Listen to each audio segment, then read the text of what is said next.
자, 오늘은 본문 말씀을 가지고 비하이롯과 바알스본 사이에서라는 제목으로 하나님의 말씀을 증거하겠습니다. 우리가 잘 아는 사면초가라는 말이 있습니다. 아무에게도 도움받지 못하고 외롭고 곤란한 지경에 빠졌다. 즉 모든 것이 다 막혀서 나는 이제 꼼짝달싹할 수 없는 그러한 상황이다라는 사자성어입니다. 오늘 본문에 보면은 바로 이 사면초가라는 이 사자성어가 너무나 잘 어울리는 상황임을 우리는 바라보게 됩니다. 이스라엘 백성들은 하나님의 명령에 따라서 하나님의 인도하심에 따라서 출애굽하였습니다. 애굽에서 나오게 된 것입니다. 430년간 노예로 생활했던 그 삶을 청산하고 하나님을 따라서 이제 하나님의 약속의 땅이었던 가나안 땅으로 하나님의 인도함을 받으면서 가고 있었던 것입니다. 특별히 하나님께서는 초자연적인 하나님의 인도 방법이었던 구름기둥과 불기둥으로 이 이스라엘 백성들을 쭉 인도해주고 가셨습니다. 여러분, 이것은 이스라엘 백성들의 입장에서 볼 때는요, 하나님께서 나와 함께 하신다는 확실한 보증이었던 것입니다. 구름기둥, 불기둥이 늘 이렇게 같이 인도하니까 얼마나 확실한 보증이었겠습니까? 한번 여러분들도 생각해 보시기 바랍니다. 내가 어떤 길을 가고 있는데 어디로 가야 될지를 몰라요. 특별히 요즘 대입이 한창인데 이 자녀가 어느 대학으로 가야 될지 막 고민하고 있어요. 하나님, 내 자녀를 어느 대학에 보내야 됩니까? 라고 기도했더니 갑자기 하늘에서 구름이 한 점 딱 나타나는 거예요. 그래서 그 구름을 이렇게 따라가 봤어요. 따라가 봤더니 정신 차리고 나니까 구름이 서울대학 앞에 딱 머물러 있는 거예요. 그럼 여러분, 이게 아멘이 절로 나오잖아요. 근데 옆집 아줌마는 그 구름 따라갔더니 군대로 가고 막. 그런데 그 아줌마 군대로 가는데 나는 막 서울대로 가는 거예요. 이런 초자연적인 역사를 여러분들이 실제적으로 삶에서 경험한다면 얼마나 기쁘겠습니까? 그러니까 지금 이스라엘 백성이 그런 기쁨 가운데 지금 이제 가나안 땅을 향해서 이렇게 전진하고 있었던 것입니다. 그렇게 하나님의 인도를 따라서 이제 도착을 했는데 그 도착한 곳이 어디였느냐? 오늘 본문 1절 2절이 그 도착한 지역을 말씀하고 있습니다. 1절 2절 다 같이 읽겠습니다. 시작. 여호와께서 모세에게 말씀하여 이르시되 이스라엘 자손에게 명령하여 돌이켜 바다와 믹돌 사이 비하이로다 곧 바알스본 맞은편 바닷가에 장막을 치게 하라. 네, 하나님께서 장막을 치게 하라라는 곳이 어디였느냐? 바로 믹돌과 비하이롯 이 두 계곡 사이, 또 그 건너편 바알스본이 보여지는 그 계곡에 있는 그 바닷가에 장막을 치라라고 말씀하신 거예요. 우리 사진 한 장 보여주시죠. 네, 바로 이것인데요. 저 가운데 흐르는 파란색이 홍해입니다. 홍해고 이쪽 왼편이 이집트, 애굽 이집트 땅이고 이제 이 건너편이 이제 시내산이 있는 시나이 반도, 그리고 그걸 지나면 가나안 땅인 거예요. 그러니까 이렇게 이제 홍해 사이에 놓고 믹돌과 비하이롯 그 사이에 계곡이 보이죠. 그리고 건너편이 이제 바알스본이었습니다. 그러니까 믹돌과 비하이롯 사이 계곡에 지금 이제 하나님께서 이제 장막을 쳐라라고 명령을 하셨던 것입니다. 그런데 이곳에 이제 이스라엘 백성이 장막을 친다는 이 소식을 듣자마자 이 애굽, 지금의 이집트죠. 이집트의 바로왕이 파라오입니다. 이 파라오가 이 얘기를 듣고 어떤 행동을 취하였는지를 이제 3절 말씀이 증거합니다. 다 같이 읽겠습니다. 시작. 바로가 이스라엘 자손에 대하여 말하기를 그들이 그 땅에서 멀리 떠나 광야에 갇힌 바 되었다 하리라. 이 소식을 듣자마자, 거기에 장막을 쳤다는 이야기를 듣자마자 얘네들 갇혔네, 얘네들 이제 하나님이 함께 하시지 않네, 이런 생각이 든 거예요. 왜 그런 생각을 했는지 나중에 알려드릴게요. 자, 이런 생각을 하자마자 어떤 결단을 내렸는지를 6절 7절이 증거합니다. 우리 6절 7절 다 같이 읽겠습니다. 시작. 바로가 곧 그의 병거를 갖추고 그의 백성을 데리고 갈새 선발된 병거 600대와 애굽의 모든 병거를 동원하니 지휘관들이 다 거느렸더라. 네, 이곳에 장막을 쳤다는 얘기를 듣자마자 선발된 최정예 요원들, 그 병거 600대, 지금으로 말하면 탱크죠. 탱크 600대를 최전방에 세우고 모든 군대를 총동원해가지고 이스라엘 백성을 잡으러 떠났다는 것입니다. 여러분, 바로가 이 10가지 재앙을 통해서 이 하나님께 대한 두려움이 딱 느끼니까 그동안 잡고 있었던 이스라엘 백성을 내준 거예요. 그런데 딱 나가고 나서 정신을 차려보니까 이 400년 동안을 그냥 노예로 부려먹던 이 사람들이 한꺼번에 쭉 200만 명이 빠져나가니까 불편해진 것입니다. 우리가 왜 그랬지? 우리 삶이 왜 이렇게 됐지? 하면서 곰곰이 생각하고 있는데 갑자기 이 소식이 들려오는 거예요. 그러니까 이제 바로가 얘네를 잡으러 가야겠다. 하나님이 이들과 함께하지 않는데, 방황한데 이들이 정말 어려운 상황에 처해 있네 하고 이제 바로가 막 따라간 것입니다. 이렇게 생각한 이유는요, 사실 당시 지금 장막을 친 곳은 악명 높기로 소문난 장소였기 때문에 그렇습니다. 이 아까도 사진을 보셨지만 이 앞에는 홍해바다가 있고요. 이 양옆에는 믹돌과 비하이롯이 있었던 계곡 사이에 있는 그곳입니다. 그러니까 계곡이 양옆을 막고 있고요. 앞은 홍해가 막고 있는 거예요. 그런데 그 뒤를 애국 군대가 딱 들어가면 어떻게 되는 거예요? 완전히 갇히는 것입니다. 사면초가에 놓이게 된 것이에요. 그러니까 바로가 생각할 때는 이 길로 간다는 건 말도 안 되는 거였어요. 왜냐하면 왕의 도로가 있었거든요. 킹덤 하이웨이라고 이렇게 직접 쭉 가면 7일 만에 갈 수 있는 길이 있는데 말도 안 되는 곳으로 갔던 거예요. 그러니까 이들에게 하나님이 안 계시는 거예요. 하고 이제 바로가 생각했던 것입니다. 그래가지고 이 바로가 안 되겠다 해가지고 이 기회가 엄청난 기회다. 다시 한번 잡아올 수 있는 기회다 해가지고 이스라엘 백성을 따라갔던 것입니다.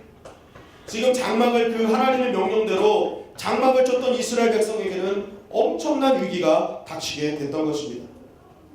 사실 이것을 이스라엘 백성 입장에서 생각하면 정말 황당한 일입니다. 왜냐하면 하나님이 내가 너희를 보호할게, 내가 너희와 함께할게 하고 다 약속을 하셨어요. 그러면서 하나님의 불기름 부은 기름으로 인도하신 거 아닙니까?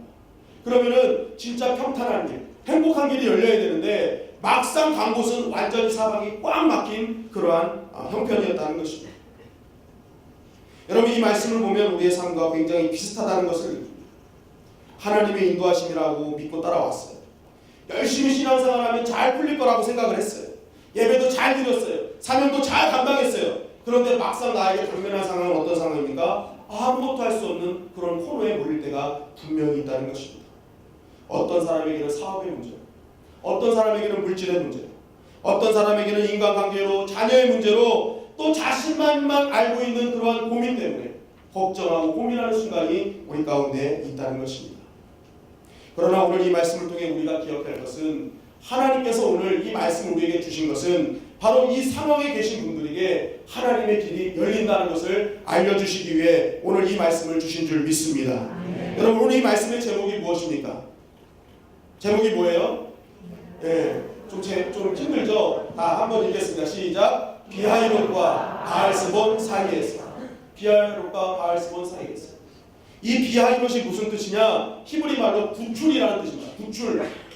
그리고 바알스본이 무슨 말이냐? 바알이 내려본다는 뜻이에요. 이 바알은 애굽이 섬기는 우상이었어요. 최고 힘센 우상이었어요. 그러니까 지금 이 이스라엘 백성은요, 하나님의 구원과 이 바알의 그 무릎 그 사이에 있는 거예요. 그래서 하나님께서 여기서 말씀하시는 거예요. 너희가 하나님의 구원함을 얻을 것이냐, 아니면 끝까지 세상 가운데 굴복하고 실패하는 인생을 살 것이냐, 그 사이에서 너희가 어떤 결단을 내릴 것이냐, 그것을 하나님이 묻고 계시는 것입니다. 저는 오늘 이 말씀을 통해서 우리 주님의 영광교회 모든 성도님들이 정말 여러 가지 당면된 어려움 가운데 하나님의 비하이롯의 은혜가 있기를 주님의 이름으로 간절히 축원합니다. 하나님의 구원의 회복과 역사가 일어나기를 주님의 이름으로 간절히 축원합니다. 그렇다면 우리가 이런 사면초가의 현장에서 이런 비하이롯, 하나님의 구원과 회복의 은혜를 경험하기 위해서 우리가 깨달아야 될 것은 무엇인가? 첫째는 따라하시겠습니다. 하나님이 누구신지를 정확하게 알자. 우리가 이런 비하이롯의 은혜를 받기 위해서는요, 하나님이 누구신지를 정확하게 알아야 됩니다. 오늘 본문 4절 말씀에 보니까 하나님이 왜 이곳으로 인도하셨는지를 말씀하고 있어요. 우리 다 같이 읽겠습니다. 시작. 내가 바로의 마음을 완악하게 한즉 바로가 그들의 뒤를 따르니 내가 그와 그의 온 군대로 말미암아 영광을 얻어 애국 사람들이 나를 여호와인 줄 알게 하리라 하시매 무리가 그대로 행하니라. 아멘. 자, 하나님께서 왜 이스라엘 백성을 그곳으로 인도했느냐? 그 이유는 다른 것이 아닙니다. 내가 그의 온 군대로 말미암아 영광을 얻어 애국 사람들이 나를 여호와인 줄 알게 하리라. 그러니까 하나님이 어떤 하나님인지 알게 하시기 위함이었어요. 그런데 이것은 애국 사람들뿐만이 아니라 이스라엘 백성도 마찬가지였습니다. 오늘 우리가 읽지 않았지만 출애굽기 14장 31절 말씀에 보면 이렇게 말씀하고 있습니다. 다 같이 시작. 이스라엘이 여호와께서 애국 사람들에게 행하신 그 큰 능력을 보았으므로 백성이 여호와를 경외하며 그의 종 모세를 믿었더라. 자, 이 일로 인해서 어떤 일이 벌어졌어요? 그 행하신 그 큰 능력을 보았으므로 여호와를 경외하며 여호와와 그의 종 모세를 믿었더라. 이 일이 있은 후에 하나님을 하나님답게 믿었다는 거예요. 자, 그럼 이것을 반대로 하면 무슨 말이에요? 이전에는 하나님을 믿었다는 거예요? 안 믿었다는 거예요? 안 믿었다. 이 일이 있기 전까지는 하나님이 누구시지? 하나님이 어떤 분이시지? 하나님을 제대로 믿지 않았다는 것입니다. 하나님은 이스라엘 백성에게 10가지 재앙으로 하나님이 유일한 하나님이심을, 유일한 신이심을 보여줬음에도 불구하고 사실 이들에게는 아직까지 하나님이 어떤 분이신지 하나님에 대한 믿음이 제대로 없었다는 것입니다. 여러분, 물론 이들에게는 이렇게 믿지 못하는 이유가 있었습니다. 그것이 무엇이냐? 이들은 애굽이라는 지금의 이집트에서 400년 이상을 살았던 사람들이에요. 430년 정확하게. 그러니까 이들은 430년을 그 땅에 살았기 때문에요. 사실은요, 그냥 애굽 사람이에요. 애굽의 언어와 문화와 사회 모든 것들이 그냥 애굽으로 뭉쳐있는 사람이었어요. 여러분, 제가 이걸 쉽게 말씀드리면요, 우리나라가 지금 이제 2015년인데 우리나라가 이 430년 전에는 1585년이잖아요. 1585년도에 우리나라의 임금이 누구셨을까요? 선조입니다. 선조. 그러니까 정확하게 430년 전에는요, 이 나라가 선조의 그런 통치 아래 있었어요. 그때 누가 계셨어요? 이순신 장군이 계셨습니다. 그래서 1590년도에부터 이제 임진왜란, 정유재란 이렇게 일어나는 거잖아요. 그러니까 이 1585년도에 선조가 다스리던 나라인데, 제가 역사책을 찾아봤어요. 그랬더니 1585년도에 이 선조가 가장 강하게 했던 일이 뭐냐? 유교를 굉장히 확립하던 시기였어요. 유교를. 선조가 그 일을 하고 있었습니다. 그럼 430년 전에 이제 유교를 확립했잖아요. 쭉 유교가 우리나라를 지배하고 있었어요. 430년이 지난 우리나라에 유교 영향이 있습니까? 없습니까? 아직도 유교 영향이 있습니다. 우리나라의 사실은 사회의 어떤 근간이 사실은 유교적인 그런 어떤 바탕 위에서 이렇게 진행되는 걸 보게 됩니다. 근데 문제는 무엇입니까? 이 유교 사상이 기독교 안에도 들어와 있다는 거예요. 그게 대표적인 것이 제사 문제입니다. 제사. 그래서 많은 사람들이 기독교는 제사를 드리지 않기 때문에 불효의 종교다라고 얘기를 합니다. 근데 여러분, 한번 가만히 보세요. 성경이 언제 한번 불효를 외친 적이 있습니까? 성경은요, 오히려 부모님 돌아가신 다음에 상다리 부러지게 해놓지 말고 살아생전에 자라라고 말씀하고 있어요. 십계명을 주실 때 하나님을 사랑하는 계명, 인간을 사랑하는 계명을 주시는데, 인간에 대한 계명 첫째가 내 부모를 공경하라 했어요. 그러니까 하나님께서는 살아계신 부모님, 살아계실 때 부모님 정말 잘해드리는 것이 효다. 그리고 기독교는요, 돌아가신 다음에 간둡니까? 그렇지 않아요. 돌아가신 다음에도 가족끼리 모여서 부모님, 조상들을 향한 추도 예배를 드리잖아요. 그러니까 이 기독교는요, 살아계실 때도 잘해드리고 돌아가신 다음에도 잘해드리는 것, 이것이 기독교예요. 근데 많은 분들이 이것을 깨닫지 못하니까 이 제사 드리지 않는 것 때문에 그저 불효의 종교다라고 얘기를 하는 거예요. 그런데 그게 어디서 왔느냐? 유교의 영향에서 온 것입니다. 또 어떤 일이 있습니까? 가부장적인 것, 남존여비 사상, 이런 것들이 교회 안에 들어오니까 여자 목사님, 여자 장로님, 이런 부분에 대해서 부정적인 생각을 갖고 있죠. 그래서 한국의 여러 교단에서는 아직도 여자분들에게 안수를 안 주잖아요. 목사 안수를 안 주잖아요. 그만큼 이런 유교 사상이 교회 안에 들어와 있어요. 교회 안에 들어와 있어요. 그러니까 430년, 그전에도 뭐 유교였지만 계속 430년이라는 세월이 지나면서도 아직까지도 교회 안에서 크리스찬이 되어도 해결되지 않은 문제들이 이 안에 있다는 것입니다. 근데 지금 애국 사람들이 바로 이런 상황인 거예요. 애국 사람들은요, 430년이 지난 상황도 아니에요. 지금은 어떻습니까? 430년 동안 살다가 바로 전에 애굽에서 나온 사람들이에요. 그럼 430년을 애굽의 문화에 있었던 사람들이 한순간에 기독교 문화로 바뀌겠습니까? 바뀔 수가 없는 거예요. 그냥 몸속에는 그냥 애굽의 피가 흐르고 있는 것입니다. 애굽의 문화와 애굽의 사회적인 그런 모든 것들을 갖고 있고, 애굽에서 섬기던 우상들, 그것이 그냥 몸속에 배어 있었어요. 그러니까 하나님은 이것을 알고 있었어요. 아, 이들이 조금만 힘들면 애굽으로 가겠구나. 그래서 오늘 말씀 11절 말씀에도 보면은 왜 우리를 이곳에 내어 보냈느냐. 애굽이 차라리 편하다라고 얘기를 하잖아요. 그게 왜 그러냐면 애굽 사람이기 때문에, 애굽의 그 문화가 있기 때문에. 그러다 보니까 하나님이 이런 애굽의 문화를 갖고 있는 배어있는 이들에게 초자연적인 하나님의 역사를 보여주어야, 정말 그 모든 것을 다 누릴 수 있는 하나님의 역사를 보여주어야 이들이 하나님임을 알겠구나라는 것을 하나님이 아셨던 것입니다. 그래서 하나님은 그 어떤 장소, 하나님은 그 어떤 것도 의지할 수 없고 내 힘으로 감당할 수 없는 그 자리로 하나님이 이동을 시키셨던 것입니다. 그런 초자연적인 하나님의 역사를 통해 너희들 인도하신 하나님, 이스라엘과 함께하는 그 하나님이 진짜 하나님이신 것을 보여주시기 위해서 정말로 모세에게 말씀하셨던 아브라함과 이삭과 야곱의 하나님이 나의 하나님이라는 사실, 어제의 하나님, 오늘의 하나님, 내일의 하나님이 나의 하나님이라는 것을 알려주시기 위해서 하나님은 계속적으로 능력을 보여주셨던 것입니다. 여러분, 인간에게는 약점이 있죠. 그것이 무엇입니까? 경험한 것만 안다는 거예요. 경험한 것. 그래서 요만큼 경험한 사람은 요만큼만 알고 이만큼 경험한 사람은 이만큼을 아는 것입니다. 그래서 어떤 사람은 그러죠. 이 세상에서 가장 무서운 사람이 책 한 권 읽은 사람이다. 왜냐하면 그 책 한 권이 전부라고 생각을 하기 때문에. 그러니까 말이 안 통하는 거예요. 그 책만 진리예요. 더 많은 것들이 있는데. 그러니까 더 경험을 해야 되는데 경험하지 못한 어떤 그러한 모습을 이야기하는 것이죠. 여러분, 사람의 관계도 마찬가지입니다.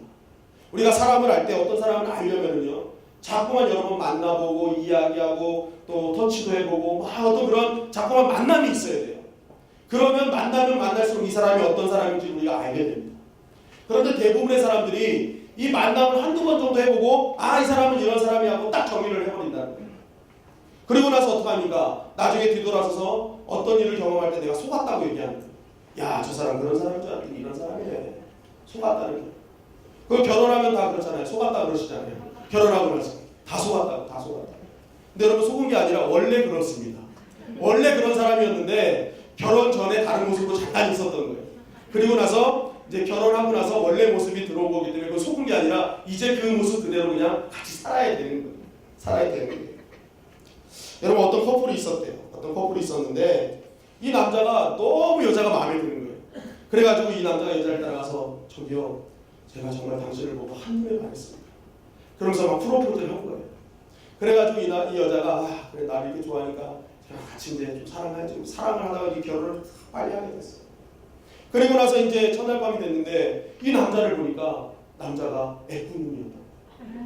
그래가지고 이 여자가 막 나를 지켜보면서 어떻게 나를 이렇게 속일 수 있냐, 한쪽 눈이 안 보이면서 어떻게 나에게 이럴 수 있냐고 막 따졌어요.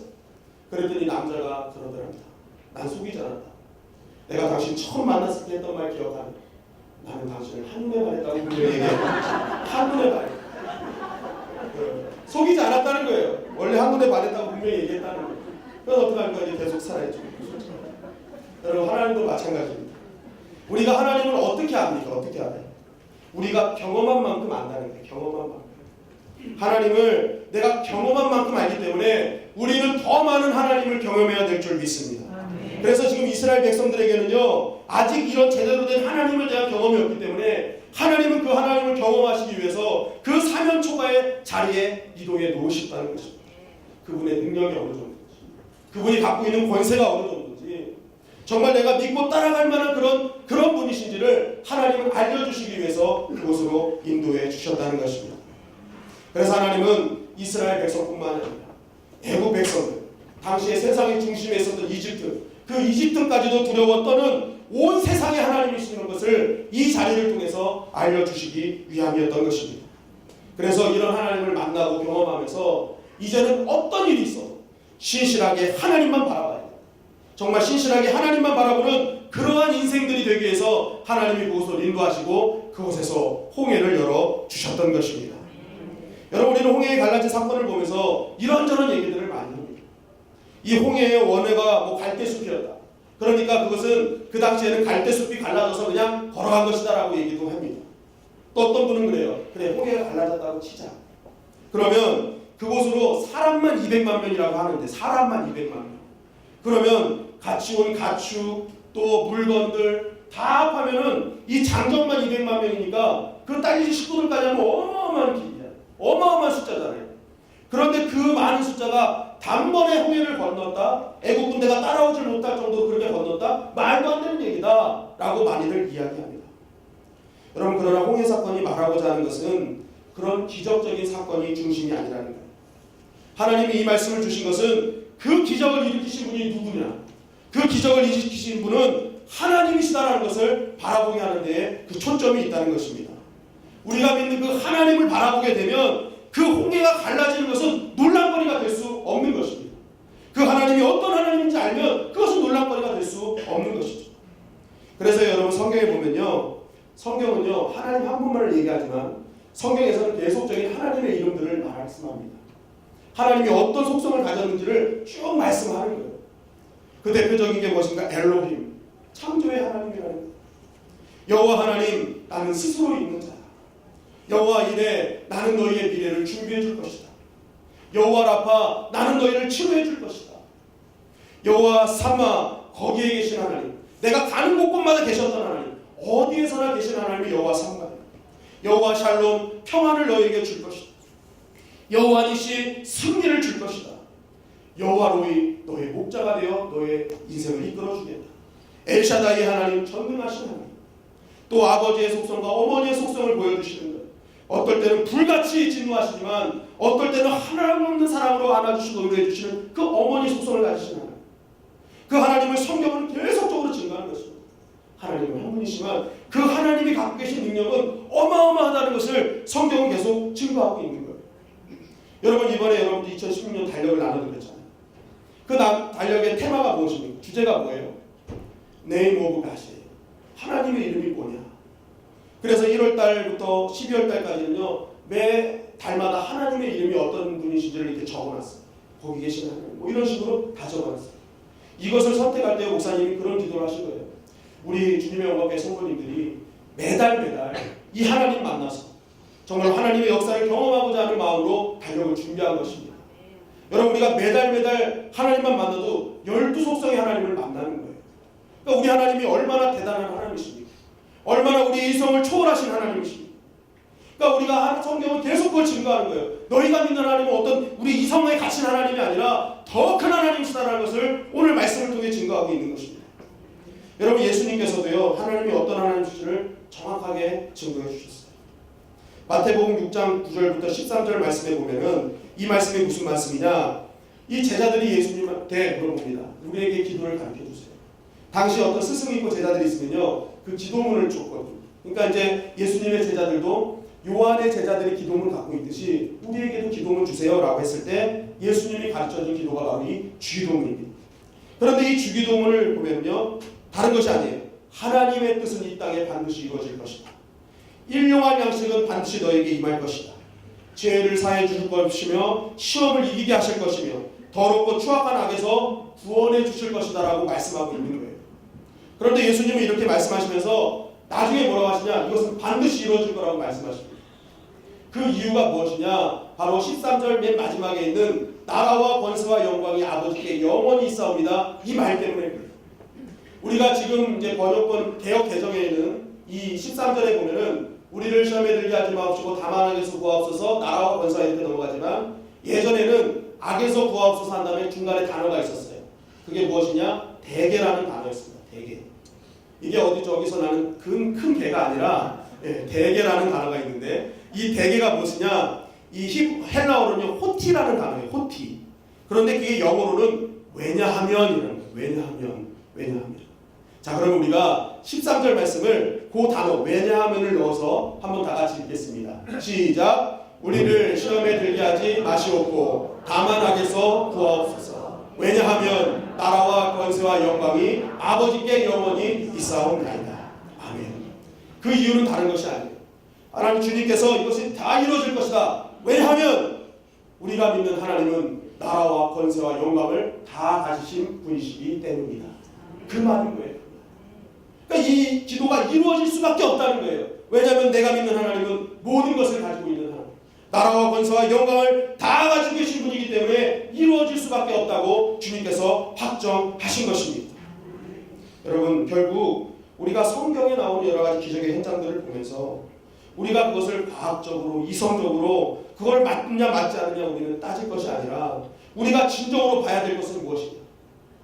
나라와 권세와 영광을 모두 가지신 그 하나님을 바라보고 있느냐 아니냐 이것이 더 중요하다는 것입니다. 여러분 우리가 이 하나님 바라보면 우리의 삶 가운데 하나님의 놀라운 기적이 일어나게 될 줄 믿습니다. 그리고 그 기적을요 기적으로 안 보는 거예요. 당연하다고 보는 거예요. 그래서 기적이 상식이 되는 교회가 되는 것입니다. 기적은 무엇입니까? 내가 하나님을 바라볼 수 없는 상황에서 하나님을 바라보는 그것이 진정한 기적인 줄 믿습니다. 하나님은 오늘 그것을 물어보시는 거예요.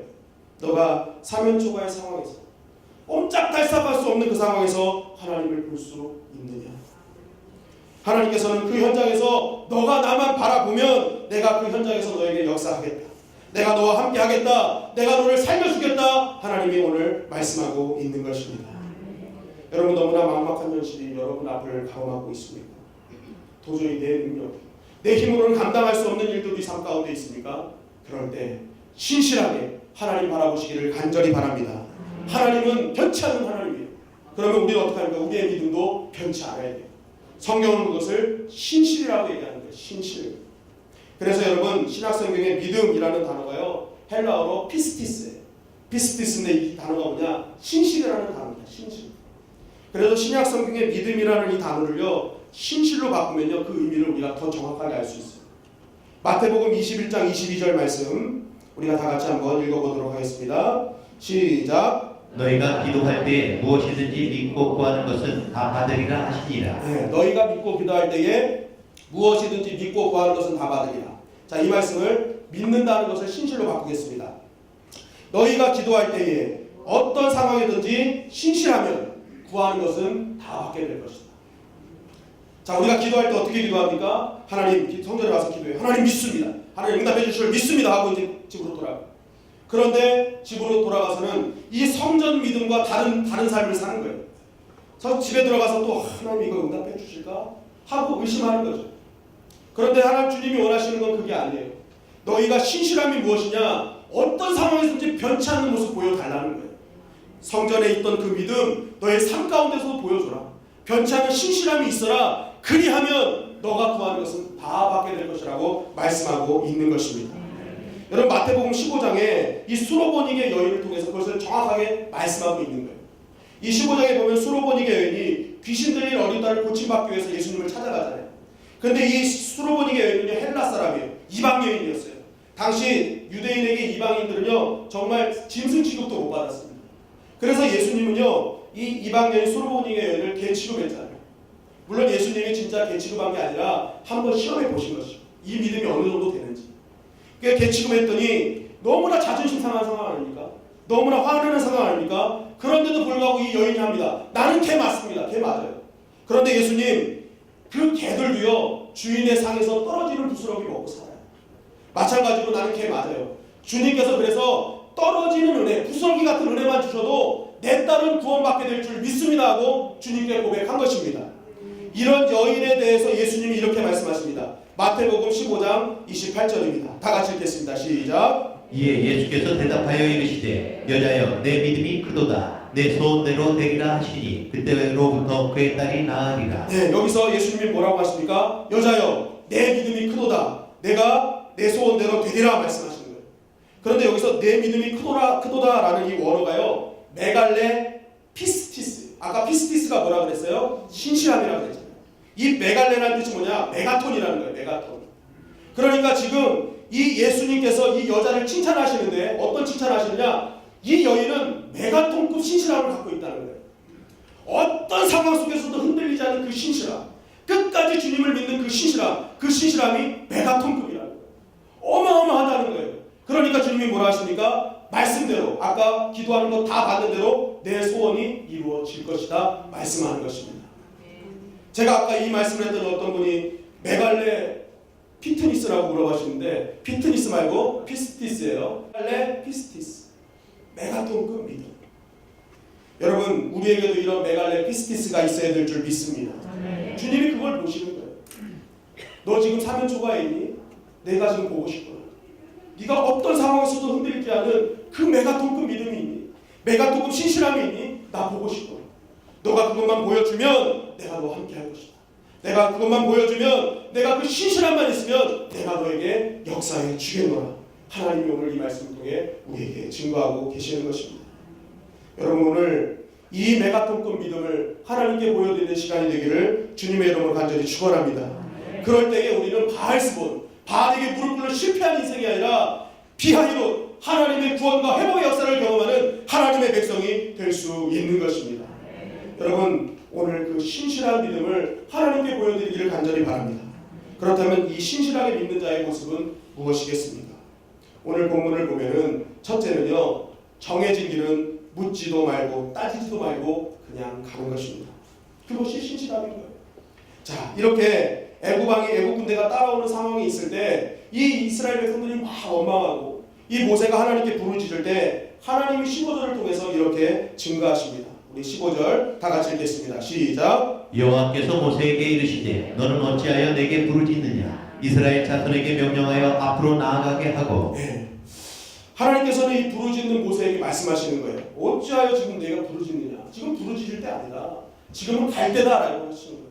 왜냐하면 우리가 이 14장 1절에서 쭉 보면요, 지금 이 모든 상황이 사실은 하나님이 이미 먼저 말씀하신 대로 진행되어지고 있는 것입니다. 말씀하신 대로. 이제 너희가 나오게 되면 장막을 치게 되면 애굽 군대가 따라올 거야. 바로가 완악해져서 따라올 거야. 그러니까 너희는 여기서 이제 하나님의 구원을 보게 될 거야라고 하나님이 말씀하셨어요. 그러면 지금의 모든 일들은요, 하나님께서 이루어 주시는 일들이 쭉 되면 이스라엘 백성이 생각해야 될 건 뭐예요? 아, 진짜 하나님의 말씀대로 되네. 그럼 우리가 진짜 하나님의 말씀대로 건너야 되는구나 라고 하면 되는 거예요. 그런데 이들이 하는 건 뭐예요? 자꾸만 염려하는 거예요. 걱정하는 거예요. 부르짖는 거예요. 그러니까 하나님이 답답하신 거예요. 지금 부르짖을 때 아니야. 내가 아까 얘기했잖아. 건너라고 얘기했잖아. 이 상황이 이렇게 될 거라고 얘기했잖아. 그러니까 너희는 지금 빨리 건너! 라고 말씀하고 계시는 것입니다. 여러분, 우리가 기억해야 될 것은 하나님이 정해주신 법이 있으면 그것은 묻지도 말고 따지지도 말고 순종의 발걸음을 뛰어야 될 줄 믿습니다. 이 말씀을 또 어떤 분이 이렇게 해석해요. 오해하는 경우가 그럼 기도하지 말라는 거예요. 기도하지 말라는 거예요. 여러분, 그게 아니라 하나님의 하나님 말씀하시는 건 기도하라는 것이 아닙니다. 제가 이 말씀을 쉽게 설명해 드리면 이런 것이죠. 40의 중년의 남자가요, 그의 노모에게 교회가 가기 싫은 이유 3가지를 이야기했습니다. 주일 아침에 일찍 일어나야 하는 것이 너무나 힘들다. 둘째, 성가대원들이 자주 음을 들려 마음이 아프다. 셋째, 장로님들의 기도가 너무 길어서 언제 끝날지 몰라 항상 긴장이 된다라고 얘기하는 거예요. 이 말을 가만히 듣고 있던 노모가 이 아들에게 내가 꼭 교회에 가야 되는 이유 3가지를 이야기합니다. 첫째, 교회에 모여 예배드리는 것은 하나님의 명령이다. 둘째, 주일 예배는 신앙생활의 기본이다. 셋째, 이놈아, 내가 그 교회 담임 목사다 라고 얘기해요. 담임 목사. 그러니까 가라는 거예요. 가라는 거예요. 그러니까 하나님이 정해주신 건 뭐예요? 반드시 하라는 거예요. 그러니까 정해주신 것은 묻지도 따지지 말고 그냥 가라는 거예요. 여러분, 하나님의 법이 어디 있습니까? 이 말씀 안에 다 있지 않습니까? 그러니까 이 말씀 안에 주신 하나님의 계명이 있으면 이것은요, 가는 거예요. 십계명 주셨잖아요. 저 묘하게 주셨잖아요. 그러면 십계명을 통해서 예배와 이웃사랑, 용서와 내 삶이 어떤 것인지 하나님 다 알려주셨잖아요. 그러면 그것은요, 예배는요, 묻지도 말고 따지지 말고 가는 거예요. 하나님께서 헌금하라 하셨잖아요. 11조 하라 하시면 그럼 묻지도 말고 따지지 말고 그냥 하는 거예요. 하나님이 사람을 용서하라 하셨잖아요. 그러면 용서하는 거예요. 사랑하셨다면 사랑하는 거예요. 그런데 많은 사람들이 정해진 법을 놓고요, 기도합니다. 하나님, 내가 오늘 몸이 너무나 피곤해서 예배를 가야 합니까? 말아야 됩니까? 하나님, 내가 이번 달은 금전적으로 조금 힘든데 11조를 해야 됩니까? 말아야 됩니까? 저 사람이 나를 이렇게 힘들게 하는데 내가 사랑해야 됩니까? 용서해야 됩니까? 자꾸만 이런 거 물어본다는 거예요. 그럼 하나님 말씀하시는 거예요. 얘들아, 그건 묻는 게 아니야. 그냥 가야 되는 거야 라고 말씀하시는 거예요. 기도할 거리가 아니라는 것입니다. 진짜 기도할 것은 무엇입니까? 예배를 위해서라면, 주님, 내가 오늘도 피곤한 몸을 이끌고 예배를 가는데 하나님 이 마음 아시지 않습니까? 하나님, 나에게 이 가는 발걸음 하나님 축복해 주셔서 이전에 받지 못한 은혜를 이 예배를 통해 있게 하여 주시옵소서. 이렇게 기도해야 될 줄 믿습니다. 하나님, 내가 이번 달 금전적으로 너무 부족하고 힘든 상황에서도 나의 11조를 드립니다. 하나님, 이 믿음 아시고 다음 달에는 10의 1조, 2조 할 수 있는 하나님의 은혜를 주시옵소서. 이렇게 기도해야 되는 것입니다. 하나님, 내가 오늘 찬양하는 가운데 내가 그동안 입술도 못 벌렸는데 오늘은 내가 입술을 벌리게 하시고 오른손을 들게 하시고 일어나 찬양할 수 있는 믿음을 나에게 주시옵소서. 여러분, 이런 기도를 하는 것입니다. 정해진 것은 그냥 가는 거예요. 그 이상의 기도를, 그런 정해진 것들에게는요, 그 이상의 기도를 하는 것입니다. 여러분, 한나가 그것을 보여줬어요. 한나는요, 아들이 없어서 맨날 고통을 당했습니다. 맨날 군인나라는 그 처백에 맨날 고통당했어요. 그런데 이 한나가요, 하나님 앞에 기도하는데 이렇게 기도해요. 사무엘상 1장 11절입니다. 선하여 이르되 만군의 여호와여, 만일 주의 여종의 고통을 돌보시고 나를 기억하사 주의 여종을 잊지 아니하시고 주의 여종에게 아들을 주시면 내가 그의 평생에 그를 여호와께 드리고 삭도를 그의 머리에 대지 아니하겠나이다. 한나는 그 당황스럽고 고통스러운 그 상황에서 하나님 진짜 아들 주실 거예요 말 거예요 이 기도로 마무리하지 않았어요. 하나님 나에게 아들을 주시면 내가 그를 평생의 묘 앞에 드리겠나이다. 그의 머리에 삭도를 대지 않겠나이다 하면서 정해진 법이 아닌 그 이상의 것을 하나님께 구했다는 거예요. 하나님의 아들을 주실 것이라는 믿음이 있으니까 그 이상을 간구할 수 있는 수준 있는 믿음을 유지했다는 것입니다. 중요한 것은 그냥 그 믿음, 정해진 것을 따르고 그 이상의 기도를 하는 그 믿음을 보시고 하나님은 신실하게 여겨주셨고 그를 통해 사무엘의 은혜를 허락해 주셨던 것입니다. 여러분 우리가 기억할 것은 진정한 신실함은 바로 여기 있는 것입니다. 정해진 것, 하나님이 정하신 법은요 그냥 묻지 않고 따지지 않고 가는 거예요. 행하는 거예요. 순종하는 거예요. 그럼 그곳에 하나님이 너가 신실하구나 하면서 하나님께서 오늘 우리 가운데 홍해의 기적을 열어주시는 것입니다. 여러분 지금 하나님께서 확실히 열어놓으신 십자가의 길, 순교자의 삶, 생명의 길 걷고 계십니까? 여러분 이 길을 가야 하나요? 이 길 힘든데요? 어려운데요? 이렇게 기도하지 마시고 그냥 발을 떼시기 바랍니다. 눈앞에 보이는 것이 고생의 길처럼 보이지만 발을 떼는 순간 홍해의 기적, 열려진 하나님의 역사가 보이게 될 줄 믿습니다. 마지막으로 한 말씀만 더 드리자면 자녀의 신분을 유지하는 것도 신실함이라는 것입니다. 여러분 오늘 본문에 홍해가 갈라집니다. 홍해가 이 길을 통해 홍해가 갈라집니다. 그런데 이 갈라진 길을 통해서 이스라엘 백성만 간 것이 아닙니다. 애국 군대도 같이 그 길을 갔어요. 하나님의 기적의 길을요 애국 사람만 간 것이 아닙니다. 애국 군대도 이스라엘 백성만 간 게 아니라 애국 군대도 같이 갔어요. 그런데 중요한 것은 이스라엘 백성은 살았고 애국 군대는 다 죽었다는 것입니다. 출애굽기 14장 28절입니다. 시작. 물이 다시 흘러 병거들과 기병들을 덮되 그들의 뒤를 따라 바다에 들어간 바로의 군대를 다 덮으니 하나도 남지 아니하였더라. 아멘. 여러분 애국, 이집트, 당시의 이집트는요 세계의 중심이었습니다. 그러니까 이들의 장비나 모든 상황들은요 엄청나게 좋았어요. 군사력도 최강이었습니다.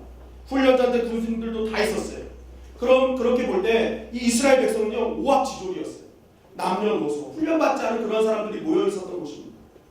그런데요 이렇게 철저하게 비교되는 이 상황 속에서 이스라엘 백성은 살았고 애국 군대는 죽었다는 것입니다.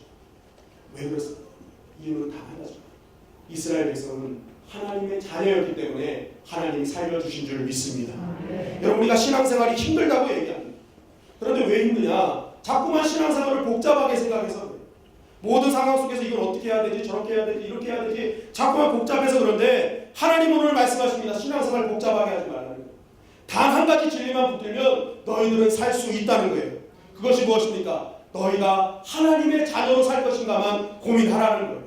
너희가 어떤 삶을 선택하고 어떤 행동을 할 때 다른 거 필요 없다는 거예요. 하나님의 자녀로 합당한 것이지만 제대로 알면 너희의 삶 속에 생명의 길을 대로처럼 열어주시겠다는 것입니다.